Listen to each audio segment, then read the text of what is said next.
Salut à tous, c'est Lorraine et Mickaël. On se retrouve pour cette nouvelle vidéo bilan de notre voyage de 3 semaines au Mexique. Notre voyage a duré plus exactement 17 jours, du 27 novembre au 14 décembre. Alors dans cette vidéo bilan, comme d'habitude, on va d'abord voir l'itinéraire, le budget, les transports, nos hébergements, toutes les activités qu'on a pu faire et vous donner un peu notre retour d'impression sur ce voyage. On a commencé notre itinéraire par un vol à l'arrivée à Cancun, dans le Quintana Roo. On est resté 3 jours à Cancun. Ensuite, on est parti sur l'Isla Holbox durant 4 jours. On a fait également 3 jours à Tulum, 3 jours à Bacalar et 4 jours à Mexico City. Ce qui nous fait 17 jours au Mexique, sachant qu'on a pris uniquement un vol interne et que le reste du temps, on se déplaçait en bus pour aller d'un point A à un point B. C'est la manière la plus simple de finalement se déplacer. Au niveau du budget, parce que le budget au Mexique, ça peut vraiment varier d'une personne à l'autre. Donc, ce qu'il faut d'abord savoir, c'est qu'un euro, ça fait 18 pesos mexicains. Vous avez bien sûr la possibilité de payer directement en dollars américains au Mexique, mais je vous déconseille fortement de le faire parce que le taux de change va vraiment pas être bon. Donc, si vous avez la possibilité, changez directement des euros contre du pesos mexicain ou retirez du pesos mexicain directement avec votre carte. Bien sûr, quand vous arrivez sur place, en tant que Français, le visa est gratuit jusqu'à quasiment 180 jours. Il faudra sortir du pays avant les 180 jours pour éviter tout ce qui est résidence fiscale et autres. Mais globalement, vous pouvez rester à peu près autant de temps que vous le souhaitez. Et si jamais vous passez par le Quintana Roo, vous pouvez avoir une taxe touristique. Si vous arrivez et que vous repartez par exemple de Cancun, on peut vous l'exiger à la sortie. Je vous mettrai le lien dans la description. C'est inscrit directement sur le site de la diplomatie gouv.fr. Donc c'est à vous de voir si vous souhaitez la payer ou pas, mais on peut vous l'exiger à la sortie.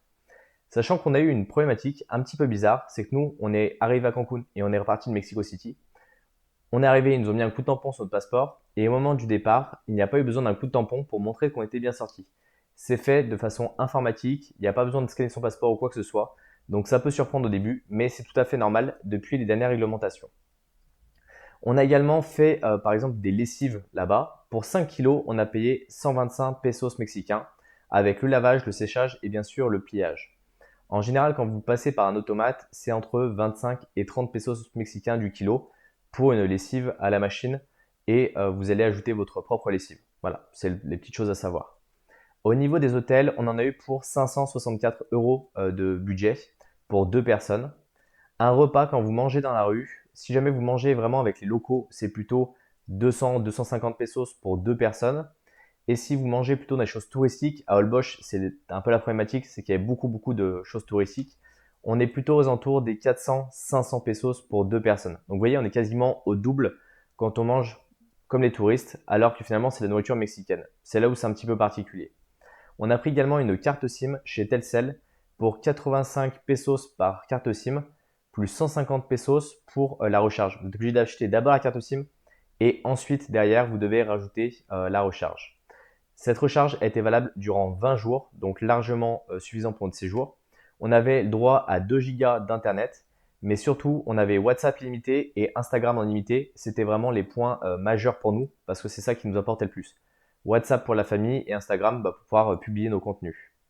Au niveau des transports, on en a eu pour 480 euros. On a pris en général des bus Ado, c'est une compagnie très présente dans le Quintana Roo. Et par exemple, pour aller de l'aéroport au centre de Cancun, vous pouvez prendre des taxis qui vont vous facturer très cher. Ou par exemple, vous pouvez prendre le bus Ado qui vous coûte 130 pesos par personne, ce qui fait à peu près 8 euros de mémoire au taux de conversion actuel. On avait pris également un bus de Cancun pour aller à Playa del Carmen. Un aller par personne, c'est 108 pesos. On a pris également le ferry pour aller de Chiquila à Holbox. C'est 220 pesos par personne. Et après, il faut ajouter 250 pesos pour le minibus pour aller soit à Cancun, soit à Tulum. Donc pour ceux qui sont dans cette zone-là, globalement, ça vous parlera tous les noms que je vous donne. On a payé également 50 pesos pour le collectivo pour aller de Tulum aux Ruinas de Tulum. Si vous prenez un taxi, ils vont vraiment vous fracturer. C'est le terme exact en termes de prix. C'est juste hallucinant. Alors que vous avez des collectivos qui passent directement du centre Tulum pour aller aux Ruinas. Et c'est 50 pesos pour un aller simple par personne. On a payé également 15 pesos par personne pour le bus qui va de l'aéroport de Mexico City pour aller jusqu'au métro. Et après, une fois que vous prenez le métro, c'est 5 pesos par trajet, par personne, avec une carte. Si vous verrez, vous achetez la carte à l'aéroport et après vous l'accréditez et ça fonctionne relativement assez bien. Au niveau des activités, ça nous a coûté 730 € pour 2 personnes. Pour aller à Chichén Itzá, qui est la merveille du monde du Mexique, on a payé 620 pesos par personne. On était en tour organisé. Dessus, vous devez rajouter 90 pesos par personne de taxes, plus le prix du ticket, ce qui fait 620 au global par personne pour l'entrée de Chichén Itzá. Et après, si vous voulez prendre par exemple des vidéos à l'intérieur de Chichén Itzá, si vous voulez vraiment respecter les règles, c'est 50 pesos par personne. On a acheté un ticket, personne ne nous l'a jamais demandé. On est passé avec notre Osmo Pocket à la main.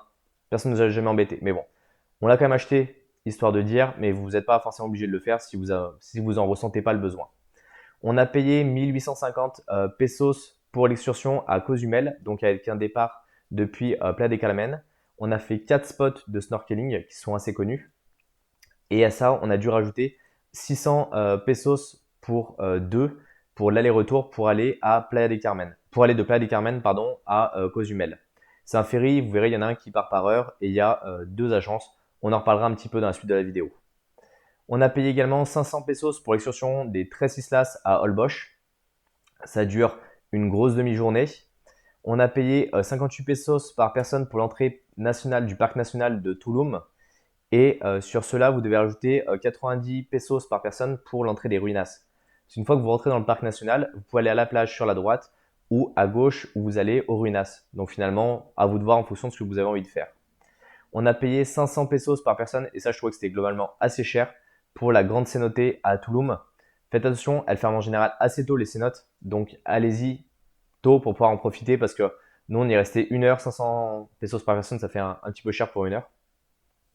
On a payé 200 pesos mexicains pour la cénote Corazon à Tulum.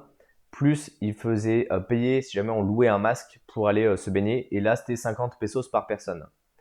On a payé 180 pesos par personne pour l'entrée du parc Calakmul dans le sud du pays. Alors, j'ai plus le nom de l'état parce que c'est des noms qui sont des fois un peu compliqués à retenir. Et c'est celui qui est en bordure du Guatemala et du Belize. On a payé également 275 pesos pour 2 personnes pour aller voir un match de lucha libre. Si vous avez l'occasion à Mexico de le faire, je vous invite vraiment à le faire. C'est vraiment très très typique mexicain.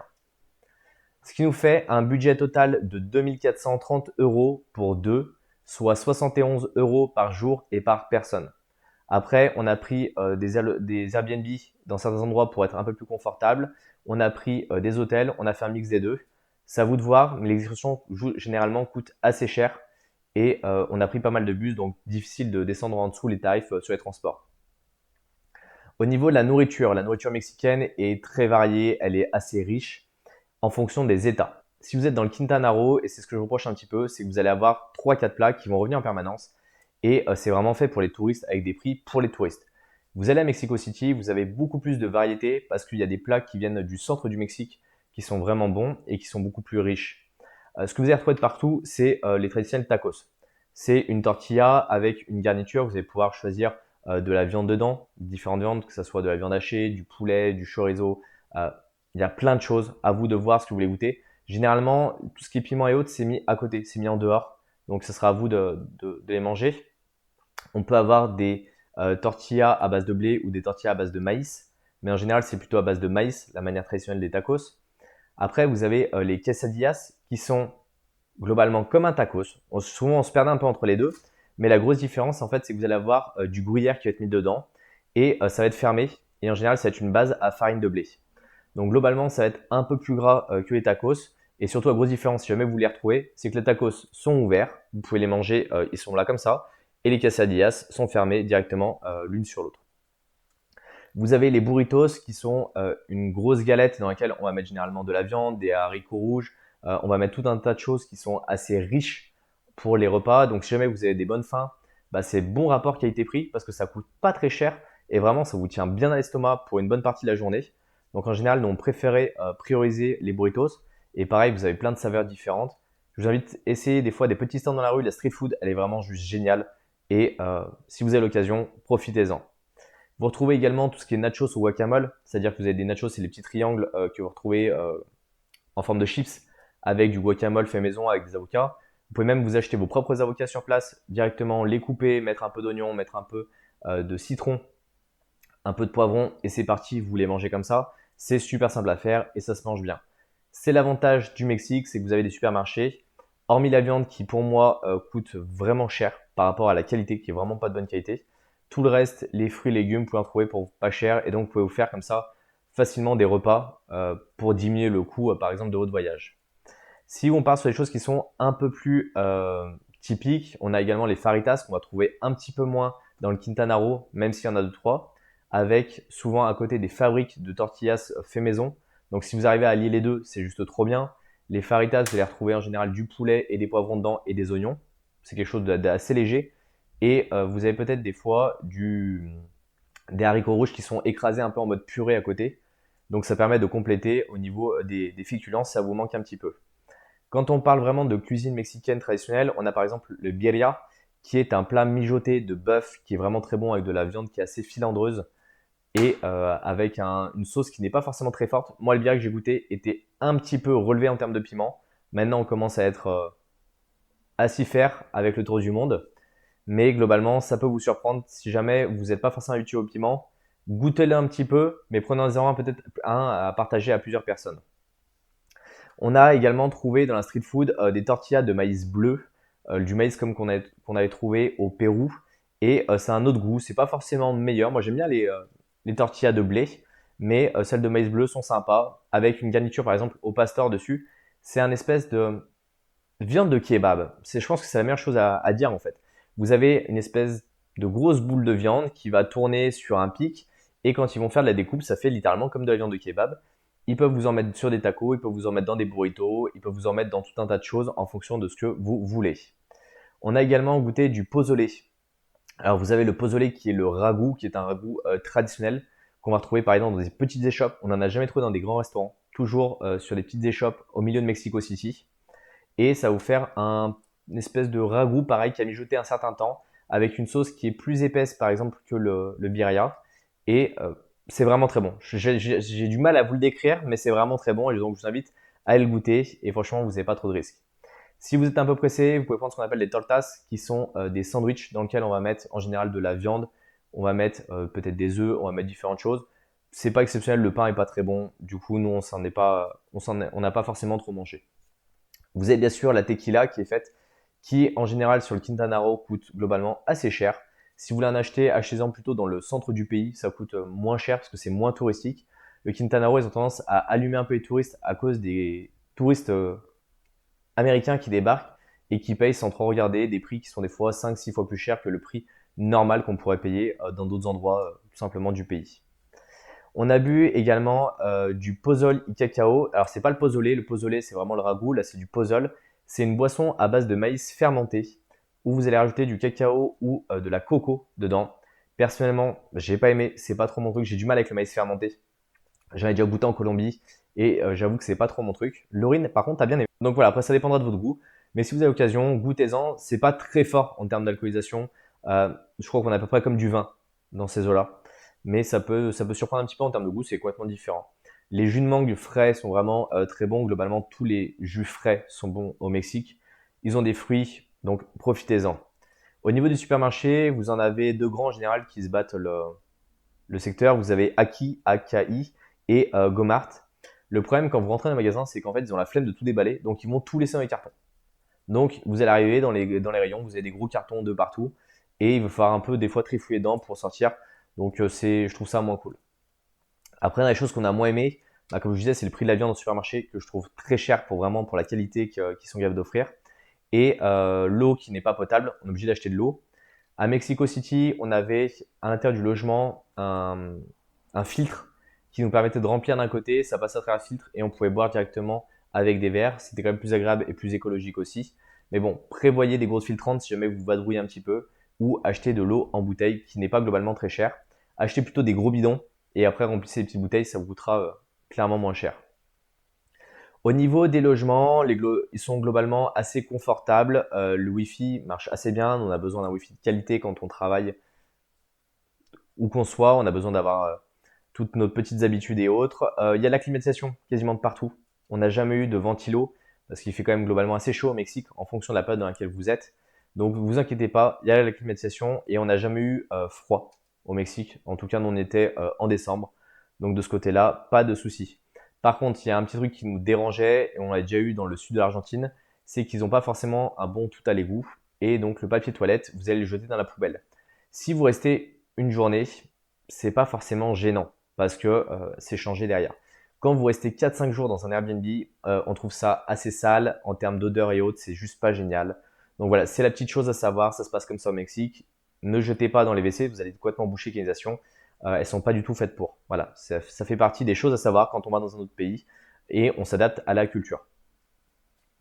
Au niveau des transports, donc on a pris un ferry pour aller de Playa del Carmen à Cozumel et là vous avez deux compagnies. Vous avez Ultramar ou Windjet et je vous mettrai le site directement dans la description pour voir les horaires. Mais en général, vous avez un départ toutes les heures depuis Playa del Carmen et vous avez un retour toutes les heures depuis Cozumel. Par contre, faites attention, c'est pas forcément la même compagnie. C'est-à-dire que chaque compagnie va partir toutes les 2 heures et l'autre va s'intercaler chaque heure pour que vous ayez des départs comme vous voulez. Donc des fois, ça peut être plus intéressant de prendre un aller et après prendre un retour de l'autre côté et le payer.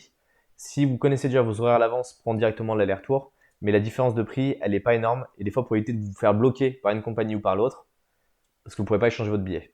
Donc voilà, c'est la petite chose à savoir. On a pris également pas mal de bus. Alors l'avantage, c'est qu'ils sont vraiment très fréquents dans le Quintana Roo. Vous allez en général dans le centre Ado, qui est une bonne compagnie. Et là, ils desservent globalement toutes les villes qui sont aux alentours. Vous avez des départs quasiment toutes les demi-heures. Vous vous embêtez pas, vous arrivez, vous achetez votre ticket. Et le prochain départ, vous le prenez, vous montez dedans. Ça, c'est confortable, donc pas trop de soucis de ce côté-là. Pour la compagnie de ferry, j'avais oublié, entre Chiquia et Holbox, vous avez deux compagnies pareilles qui s'appellent Nueve Hermanos et Holbox Express. Donc pareil, avec des départs plus ou moins tôt et plus ou moins tard le soir.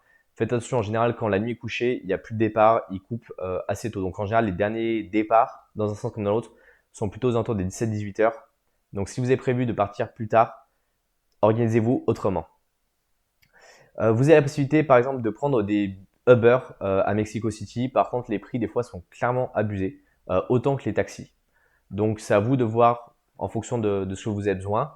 Après, dans les petites villes, en général, vous avez toujours des moyens de transport, où vous marchez à pied et autres, où vous avez des collectivos, comme par exemple à Tulum, que vous pourrez prendre assez facilement depuis le centre-ville. Demandez aux personnes, parlez-leur en espagnol. En fait, quand vous allez leur parler en anglais, automatiquement, il va y avoir une espèce de frein. Elles vont prendre pour des Américains et elles vont avoir tendance à vous envoyer péter. Parlez 5 minutes en espagnol avec elles et elles vont vous donner tous les bons plans pour éviter de se faire de payer 15 fois le prix par un taxi en vous disant vous marchez ne serait-ce que 10 minutes, vous allez à ce supermarché là et vous les prenez de là et en fait ça coûtera 4 fois moins cher parce qu'il n'y a que les locaux qui vont le prendre là-bas. Voilà, c'est des petites astuces et en général par exemple, donc quand on est allé de Bacalar à Calakmul, on a pris un taxi en collectivo, c'est-à-dire qu'on était 4 dedans. Vous avez une petite station, vous mettez, vous attendez et en fait ils remplissent ces taxis au fur et à mesure et vous payez 50 pesos au lieu d'en payer 800. Vous voyez, c'est quand même assez intéressant en termes de différence de prix entre les deux. Et comme je vous le disais, souvent les taxis offrent des prix qui sont complètement délirants. Par exemple, à Tulum, ils étaient prêts à nous faire payer 200 pesos le taxi pour faire 4 km. Donc on était à plus de 12 euros pour 4 km. Donc c'était juste pas tolérable pour nous. Donc on a préféré prendre un collectivo qui va au même endroit, c'est la même route et qui nous a amené pour 50 pesos par personne. Donc vous voyez, pour 2 fois moins cher et on est arrivé tout aussi vite. Les habitants, globalement, il y en a quand même beaucoup qui parlent l'anglais et l'espagnol. Ils ont l'habitude d'avoir beaucoup de touristes, donc ça les dérange pas. Si vous parlez mal espagnol ou vous ne parlez pas, vous trouverez toujours des gens qui parlent l'anglais, y compris dans les visites, avec un accent plus ou moins marqué en fonction des personnes. Mais ils vont être globalement beaucoup plus gentils quand vous parlez en espagnol avec eux parce que ça veut dire que vous avez fait un effort, que vous essayez de les comprendre. Même si vous ne parlez pas très bien, essayez de vous forcer un petit peu, vous verrez, ça va vraiment détendre l'atmosphère. Ils vous feront des prix beaucoup plus intéressants aussi. Par exemple, quand on allait acheter des petites bricoles sur les marchés, il dit voilà, ça c'est le prix pour les Américains, ça c'est pour le prix pour les autres, et après si tu parles espagnol, on va commencer à négocier à un prix qui est déjà 3 fois moins cher. Alors oui, ça sent vraiment l'arnaque quand on n'a pas l'habitude, mais il y a dans beaucoup de pays où ça se passe comme ça. Et par exemple, quand vous marchez dans la rue, qu'on vous propose des prix en dollars directement, ne répondez même pas en fait, parce que là on va vous faire payer 4, 5, 6 fois le prix directement. Après, il y a des zones qui sont plus ou moins risquées en termes de sécurité. Par exemple, quand vous allez à Toulouse, on a entendu des coups de feu le soir. Vous voyez les militaires qui défilent dans la rue avec des fusils d'assaut ou dans des jeeps montés de sulfateuses. Donc ça peut être globalement assez impressionnant. Il ne faut pas oublier que certaines zones du Mexique restent dangereuses et en partie à cause des habitants. Voilà, c'est pas, on ne rejette pas la faute sur les habitants, mais globalement, il y a des cartels.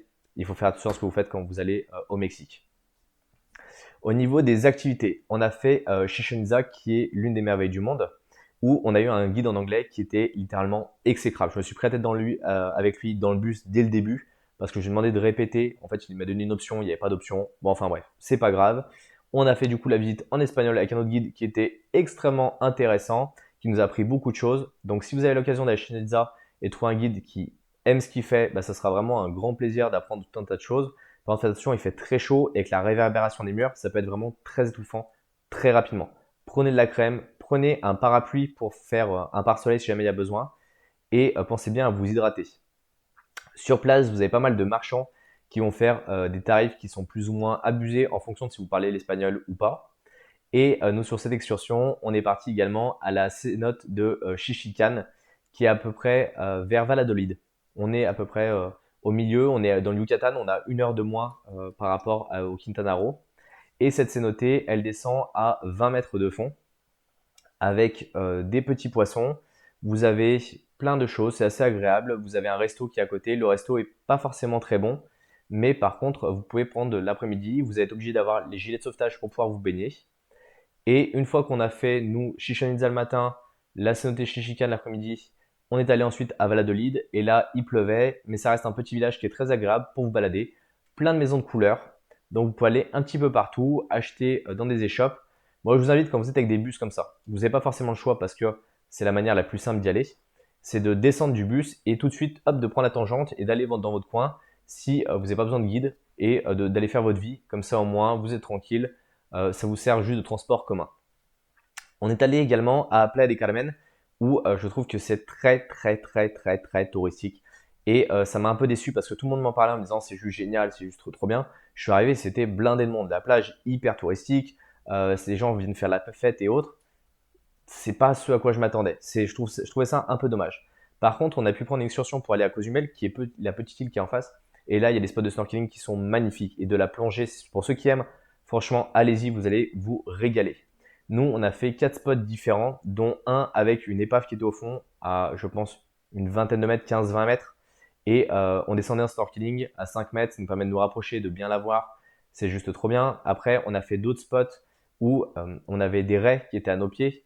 C'est El Cielo, le spot si je ne me trompe pas.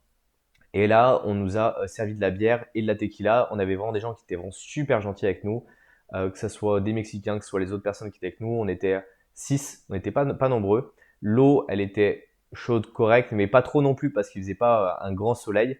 Mais c'était juste génial, du coup, il n'y avait pas trop de monde.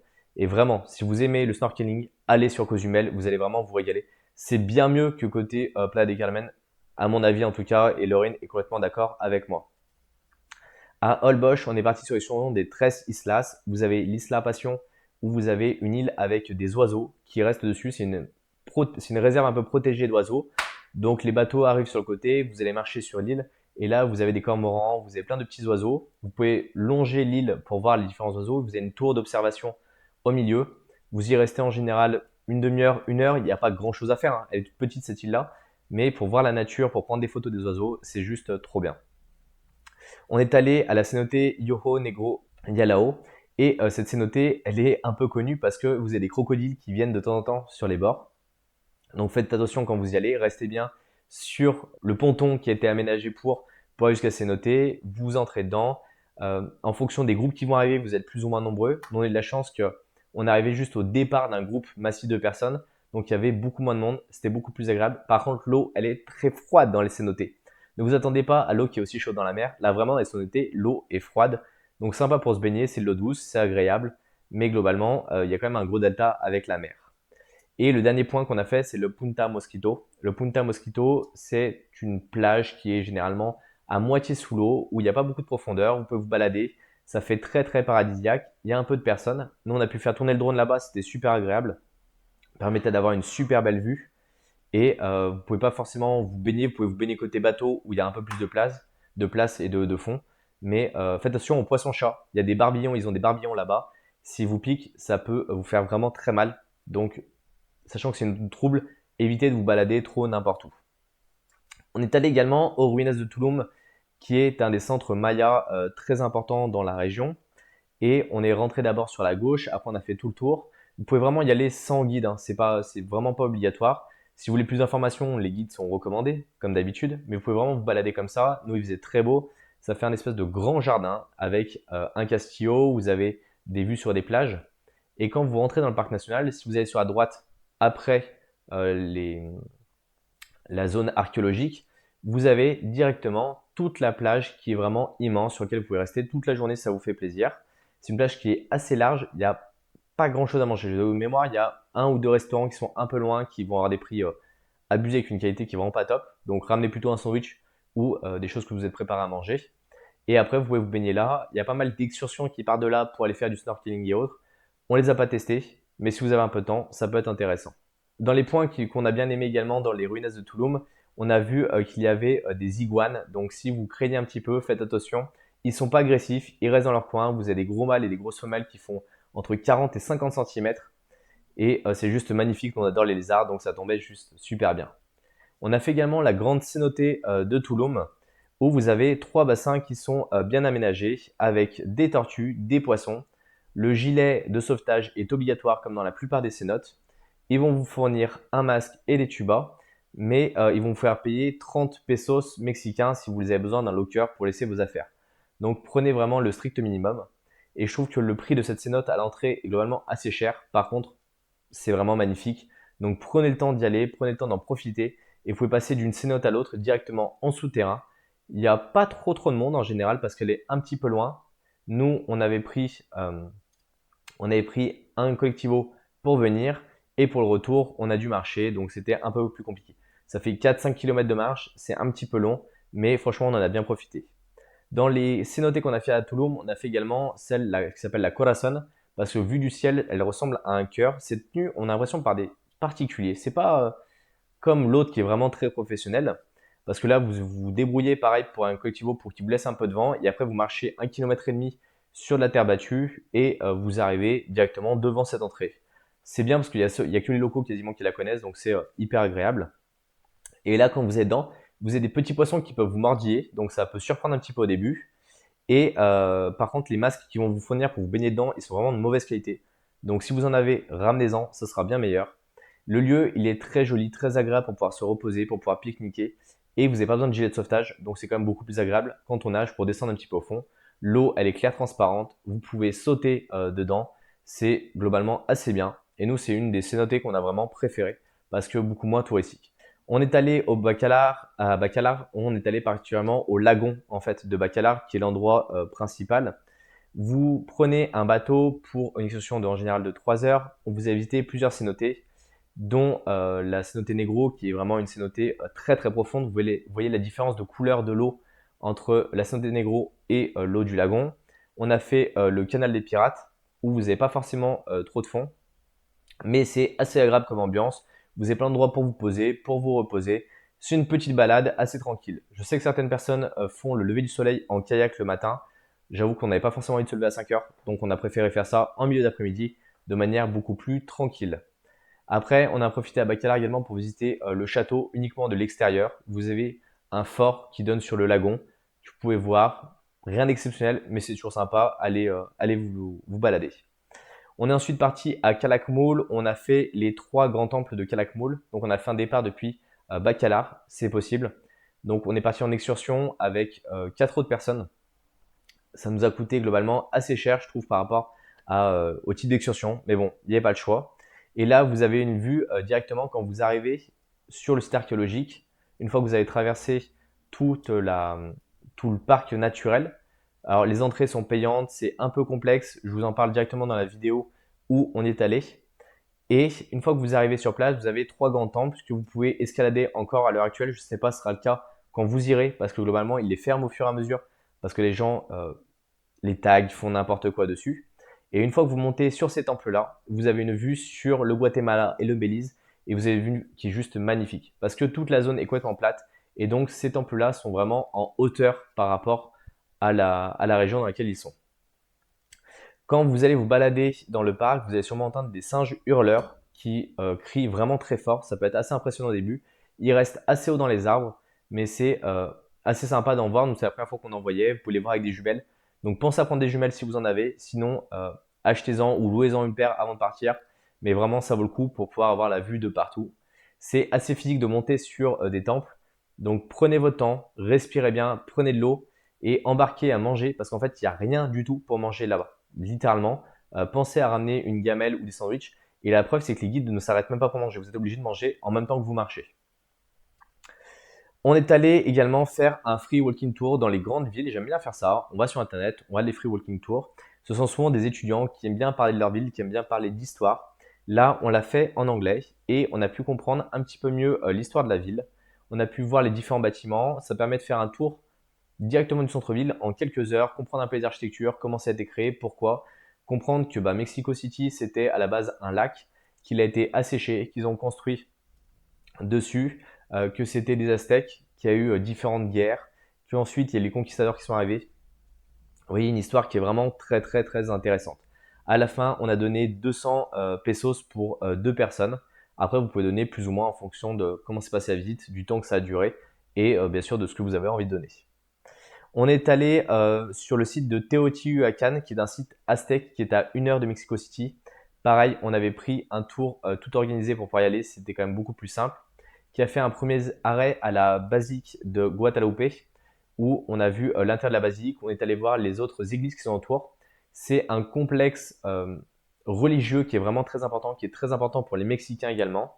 Et donc, vous pouvez aller vous balader dedans, vous pouvez aller voir les différentes cathédrales, les constructions, voir que certaines ont bougé. Et c'est des édifices qui sont quand même globalement assez jolis, donc je vous invite à aller le faire.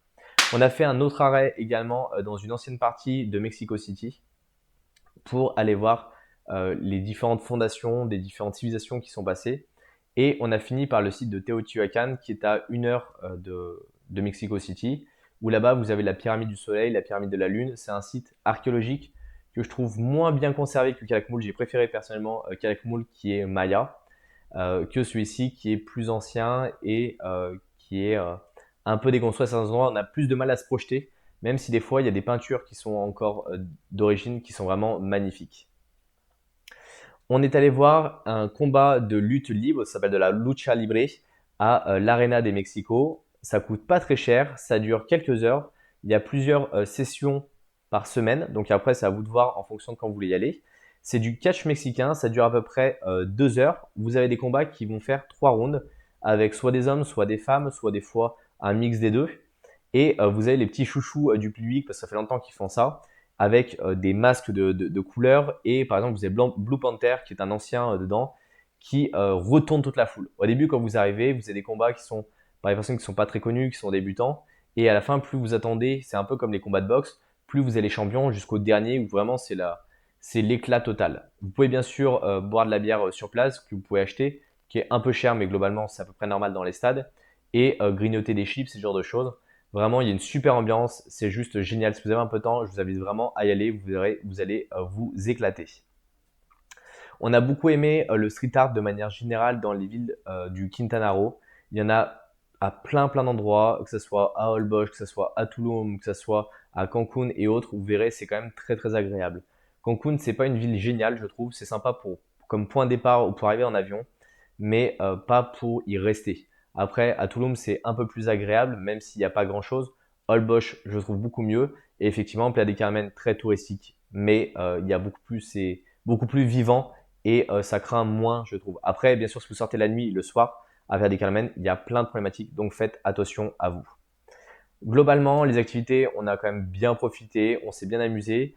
Pour ceux qui le souhaitent, à Holbox, dans cette période, vous avez les requins-baleines qui vont là-bas, donc vous pouvez nager avec. On l'a pas fait, c'était pas du tout notre période, sachant que nous on l'avait déjà fait aux Philippines. Après, il faut voir dans quelles conditions c'est fait, ce sera à vous de regarder de votre côté. Mais on trouve que le prix d'excursion est globalement assez cher par rapport à la qualité. De manière globale, ils ont tendance à allumer les touristes. Il vaut mieux essayer de passer par des petites agences locales, parler espagnol, négocier avec eux et vous aurez des prix qui seront beaucoup plus honnêtes en tout cas par rapport à la qualité et les prestations délivrées. La dernière catégorie, c'est la catégorie autre. On ne sait pas trop où la mettre, mais personnellement, on a ressenti qu'il y avait trop de touristes dans le Quintana Roo. Vous allez dans les autres États, ça va beaucoup mieux, mais le Yucatan Quintana Roo, c'est blindé de touristes. Et du coup, c'est un peu désagréable quand vous voulez voir l'authenticité d'un pays. Et après, quand vous allez vous balader par exemple à Holbox, les rues sont souvent sous l'eau parce que la formation de la ville et le sable qui est là retient énormément l'eau. Donc vous pouvez passer un quart d'heure pour traverser deux rues, le temps de trouver le bon passage. Sinon, vous avez de l'eau quasiment jusqu'aux genoux. Et donc c'est assez désagréable parce que ça fait une espèce de plâtre. Donc c'est juste pas génial. Globalement, on a quand même bien aimé notre séjour au Mexique. La nourriture était très bonne, les logements étaient assez bien, les excursions plutôt sympathiques, un petit peu cher comme on le disait, les Mexicains assez gentils dans l'ensemble. Par contre, la sécurité, c'est une problématique vraiment de fond. Il faut éviter de sortir la nuit et faire attention dans pas mal d'endroits avec votre portefeuille et autres. Maintenant, dites-moi en commentaire si vous avez aussi voyagé au Mexique, ce que vous en avez pensé. Dites-nous en commentaire également si vous avez envie de rajouter d'autres informations pour les prochains voyageurs qui iront là-bas. Pensez à mettre un pouce bleu, pensez à vous abonner et on se retrouve dans une prochaine vidéo. Salut à tous!